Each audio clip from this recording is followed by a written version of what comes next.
Hey everyone, I'm back, and today we're going to be talking about Nacho Libre. And this movie came out in 2006, and it's directed by Jared Hess, who directed Napoleon Dynamite, and I believe that was his first movie. And most recently, he directed a Minecraft movie, and I think he's doing the second one as well.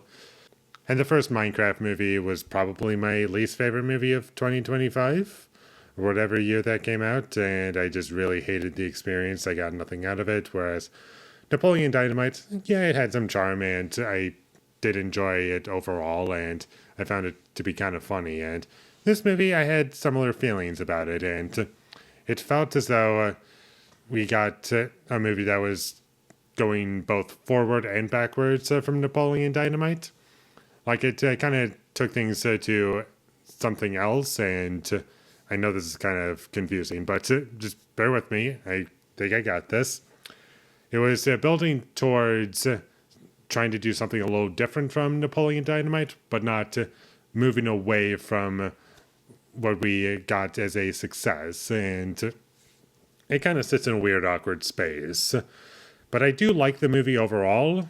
Would I rewatch it? Maybe in like 5 years when I'm kind of curious about it, or if someone wants to watch a 90-minute comedy that goes along pretty well, then sure, check it out for sure. And I did enjoy the tone of the movie overall. That was one of the main things that kept me going was its tone. I liked the quirky characters and how they're portrayed. And Jack Black was good for the most part. I will say that his accent was kind of inconsistent at times, but overall I do think he's good, and I do love how committed he is to the role physically.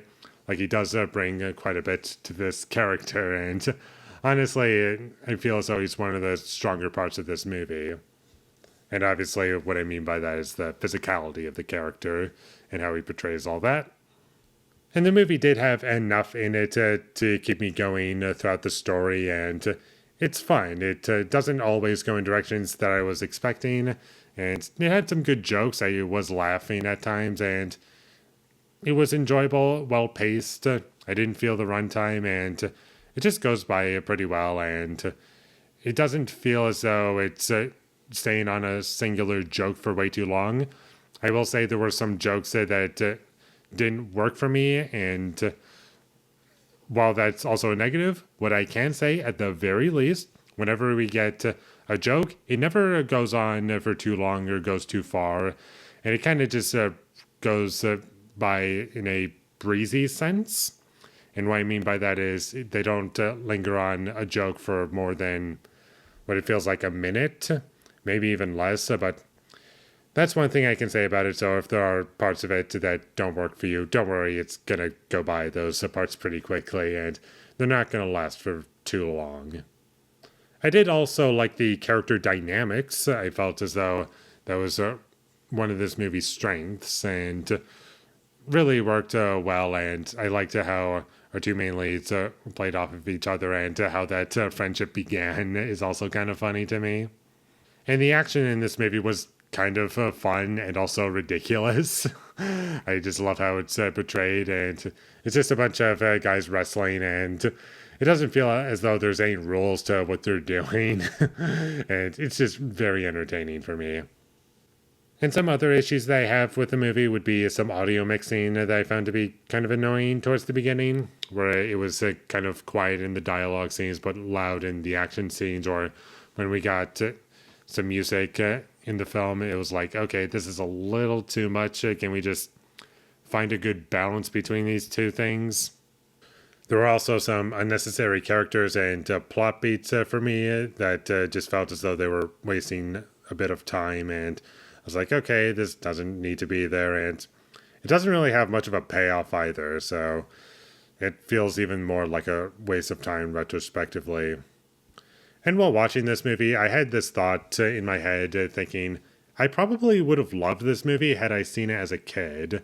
This might have been a movie that I would have watched multiple times and really enjoyed. And I do remember seeing the trailer for this movie on like DVDs and whatnot way back in the day. I couldn't tell you which ones, but I do remember that this movie was in a lot of places where I was looking.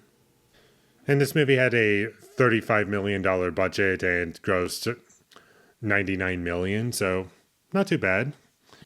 And that's about all I have to say about Nacho Libre. It was free to watch on YouTube. That's another reason why I watched it. And it was also nice and short. I was like, okay, let's see what this is. And I had a good time. And I would recommend that you check it out. It's a good movie for what it is. And there's not really much else that I have to say. So if it looks interesting to you, then check it out. If it looks like it's not going to be your cup of tea, then skip it. If you like Napoleon Dynamite, you'll probably enjoy it. If you don't like Napoleon Dynamite, don't watch it, because it does carry the same tone as that movie for me.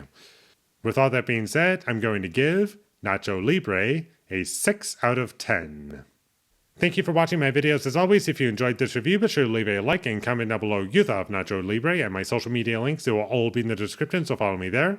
And last but not least, subscribe to be a part of Foley Nation, and I'll see when I get my next review up, and that is going to be for A Beautiful Mind. So look forward to that, but until I get that up, thank you for watching and have a great day.